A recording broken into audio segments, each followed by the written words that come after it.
શ્રાવણ માસના અષાઢી સુદ પવિત્ર મહિનાના પ્રથમ કે છેલ્લા સોમવારે કાનબાઈ માતા હિન્દુ ધર્મના મહારાષ્ટ્રીયન ખાનદેશ સમાજના આરાધ્ય કુલ દેવતનો સૌથી મહત્વપૂર્ણ તહેવાર પરંપરાગત રીતે ખૂબ જ ધામધૂમથી ઉજવવામાં આવે છે.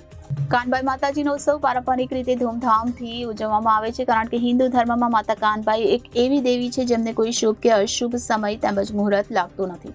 આ દેવીએ શરીર છોડીને માત્ર તે જ માથું લઈને આવ્યા છે, જેનું માથું નાળિયેરનું છે, જે દેવીનું સ્વરૂપ છે. તો સુરત શેલ ટેક્સટાઇલ અને ડાયમંડ સિટી છે, જેને સિલ્ક સિટી અને ડાયમંડ સિટી તરીકે પણ ઓળખવામાં આવે છે. તો ભારતના તમામ રાજ્યોમાંથી ઘણા લોકો એવા છે જે રોજીરોટી કમાવા માટે સુરત શહેરમાં સ્થાયી થયા છે. તેમાંથી એક મહારાષ્ટ્રીયન, ખાસ કરીને ખાનદેશ રાજ્યમાંથી મહારાષ્ટ્રીયન સમાજના છે, સુરત શહેરમાં વર્ષોથી વસવાટ કરતા મોટી સંખ્યામાં છે. તો સુરતના વિવિધ વિસ્તારોમાં કાનબાઈ માતાજીની સ્થાપના કરવામાં આવે છે. મહારાષ્ટ્રીયન સમાજનો સૌથી મહત્વનો તહેવાર કાનબાઈ માતાજી હિન્દુ ધર્મમાં પવિત્ર અષાઢી માસમાં અને પવિત્ર શ્રાવણ માસમાં ઉજવવામાં આવે છે.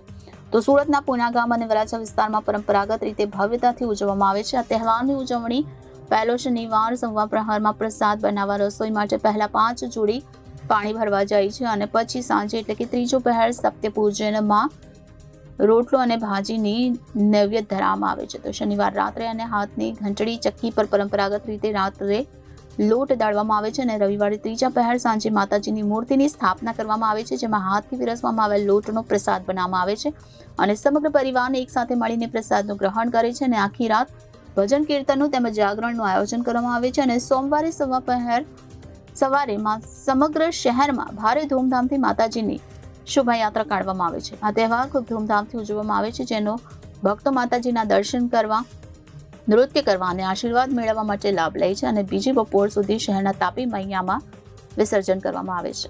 जी, मेरा नाम विनोद ज्योतिराम कुंवर है और मैं मानदरवाजा विस्तार से हूँ, बराबर. और हम लोग जो कानबाई लाए हम मानदरवाजा से और हम बिठाते घर पे ही है.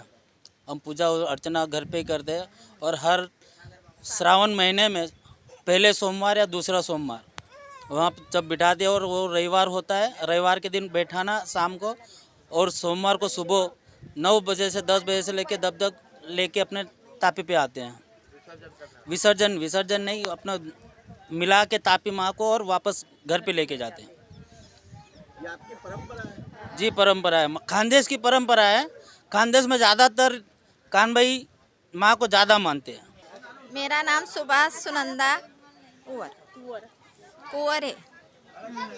हम लोग मान दरवाजा से आए हैं.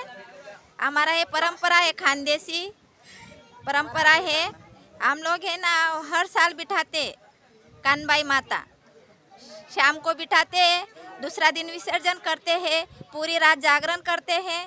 हमारी है सब जो कुटुंबी रहता है हमारा, उसके सब खाना पीना होता है सब कुटुंबी का. फिर माता को इधर ला के दूसरा दिन फिर इधर विसर्जन करते हैं तापी माता पे. शोभा गुलाब कुंवर. थोड़ा आवाज़ बढ़ा दो. हर साल को हम कानबाई माता बिठाते हैं. हमारा पूरा परिवार हमारा कुटुंब का माता है. और रविवार के दिन है तो बिठाते हैं और सोमवार के दिन है तो विसर्जन करने आते हैं.